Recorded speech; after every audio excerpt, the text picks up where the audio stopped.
കോടതിയിൽ ക്വസ്റ്റ്യൻ ചെയ്തു എന്ന് പറയുന്നത് യഥാർത്ഥത്തിൽ സിയമോട്ടോ എടുത്ത കേസുകളാണ്. ആ കേസിൻ്റെ അടിസ്ഥാനത്തിൽ സീസ് ചെയ്ത് പിടിച്ചതാണ്. ആ പിടിച്ച രേഖകൾ ഇവിടെ കൊണ്ടുവന്ന് ഹാജരാക്കിയ കോടതിയുടെ മുമ്പിൽ ഹാജരാക്കിയതാണ്. കോടതിയാണ് അതിൻ്റെ ഒബ്സർവേഷൻസ് നടത്തിയിട്ടുള്ളത്. അതിൻ്റെ പേരിലൊരു അടിയന്തര പ്രമേയം നിഷേധിക്കേണ്ട കാര്യം ഉണ്ടായിരുന്നോ എന്നുള്ളതാണ് എൻ്റെ ചോദ്യം. അതല്ലാതെ തന്നെ ഇത് യഥാർത്ഥത്തിൽ അവിടെ നടക്കുന്ന സംഭവത്തെക്കുറിച്ച് ആളുകൾക്ക് ഒത്തിരി സംശയങ്ങൾ നിലനിൽക്കുകയാണ്. അവിടെ രണ്ട് ദുരൂഹ കഥാപാത്രങ്ങൾ ഇതിനകത്ത് വന്നുപെട്ടിട്ടുണ്ട്. ഒന്ന് ഒരു ഉണ്ണികൃഷ്ണൻ പോറ്റി. അദ്ദേഹത്തിൻ്റെ പ്രസൻസ് എന്താണ്, അദ്ദേഹത്തിൻ്റെ റോൾ എന്താണ് എന്നതിനെ സംബന്ധിച്ച് നമുക്ക് എത്ര പരിശോധിച്ചിട്ടും മനസ്സിലാകുന്നില്ല. ഈ ഉണ്ണികൃഷ്ണൻ പോറ്റിയും ഉണ്ണികൃഷ്ണൻ പോറ്റി ഇത് ഇവിടുന്ന് മേടിക്കുന്നു. അദ്ദേഹം സ്വയം ഏറ്റെടുക്കുന്നു, ഞാനിതൊക്കെ ശരിയാക്കിക്കൊള്ളാം എന്ന് അദ്ദേഹം സ്വയം സമ്മതിക്കുന്നു. അതിനുശേഷം അദ്ദേഹം ഈ സ്വർണ്ണപ്പാളി ഇളക്കിക്കൊണ്ട് പോകുന്നു. സാധാരണ ശബരിമലയിൽ നിന്ന് സ്വർണം കൊണ്ടുപോകുന്ന സമയത്ത് ഹൈക്കോടതിയുടെ വിധിയുടെ അടിസ്ഥാനത്തിൽ അവിടെ സ്കൂട്ടിന് നടത്തിയേ പോകാൻ പറ്റൂ. അല്ലാതെ ചെല്ലുന്ന ആളുകൾക്കെല്ലാം ഇത് അടിച്ചെടുത്തുകൊണ്ട് പോകാൻ പറ്റുകയില്ല.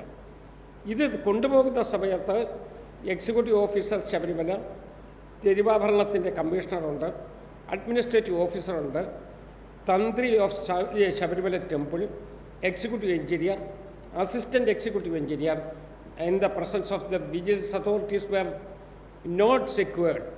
അവിടുത്തെ വിജിലൻസ് ഓഫീസറുടെ പ്രസൻസ് അവർ തേടിയിരുന്നേ ഇല്ല, അദ്ദേഹത്തിൻ്റെ പ്രസൻസും ഇല്ല. അപ്പോൾ ഇത്രയും ആളുകളുടെ മധ്യത്തിൽ വെച്ചാണ് ഒരു മഹസർ ഉണ്ടാക്കി. ആ മഹസറിൻ്റെ അകത്ത് ഈ തൂക്കം രേഖപ്പെടുത്തി അതിൻ്റെ അടിസ്ഥാനത്തിൽ ഇവർ കൊണ്ടുപോകുന്നത്. The same mahazar records 12 copper plates weighing 25.4 kilos were entrusted to additional 7th respondent. അതാണ് ഈ 7ാമത്തെ ആളെന്ന് പറയുന്നതാണ് ഉണ്ണികൃഷ്ണൻ പോറ്റി. 7th respondent ഉണ്ണികൃഷ്ണൻ പോറ്റി അവിടെ അദ്ദേഹം ബാംഗ്ലൂരിലാണ് താമസിക്കുന്നത്.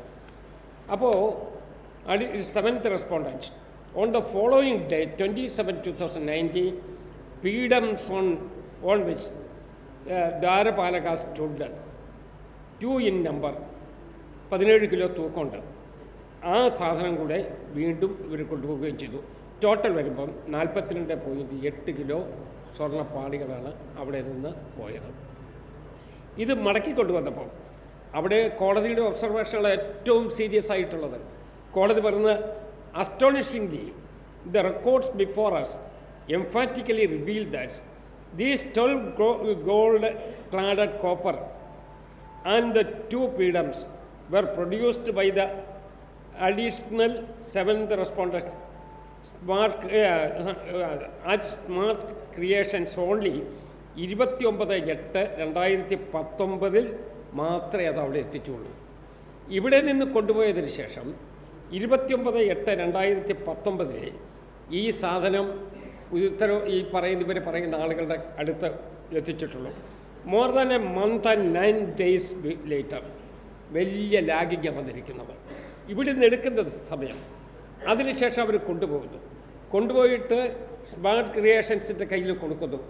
അത് ഒരു 39 ദിവസത്തിന് ശേഷമാണ് ഈ സ്മാർട്ട് ക്രിയേഷൻസിന് അത് കൊടുക്കുന്നത്. A mahazar was prepared in the presence of Devaswom Smith and സൂപ്പറൻസ്. The 7th respondent himself signed the mahazar. ഈ മഹസറിനകത്ത് 7ാമത്തെ പ്രതി തന്നെ നേരിട്ട് ഒപ്പിട്ടിരിക്കുകയാണ്. അപ്പോൾ ഇതിൻ്റെ ഉത്തരവാദിത്വത്തിൽ നിന്ന് അവർക്ക് ഒഴിയാൻ കഴിയില്ല. വി ഷോഡ്, അവിടെയാണ് നമ്മളുടെ പ്രധാനപ്പെട്ട ഒരു ഒബ്സർവേഷൻ. കോടതി പറയുകയാണ്, we should to note that മഹസർ of 29/8/2019 records the total weight of the said items at merely 38.258 kilos. അത് നേരെ കുറഞ്ഞു പോയി. 42 കിലോ നേരത്തെ ഉണ്ടായിരുന്നു. ആ 42 കിലോയിൽ നിന്ന് പിന്നീട് ഇത് മടക്കി കൊടുത്തു കഴിഞ്ഞപ്പോൾ 4.541 കിലോ കുറഞ്ഞ് അവശേഷിക്കുന്നതാണ് അവിടെ കൊണ്ട് കൊടുത്തിട്ടുള്ളത്. ഇതെവിടെ പോയി എന്നുള്ളത് നിയമസഭയെ ചോദിക്കരുതോ? ഇതുപോലുള്ളൊരു സംഭവം എങ്ങനെ ഉണ്ടായി എന്നൊരു ചോദ്യം ഉണ്ടാകണ്ടേ? അതുകൊണ്ട് അതാണ് നിയമസഭയിൽ ഞങ്ങൾ ഉന്നയിക്കാൻ ആഗ്രഹിച്ചത്.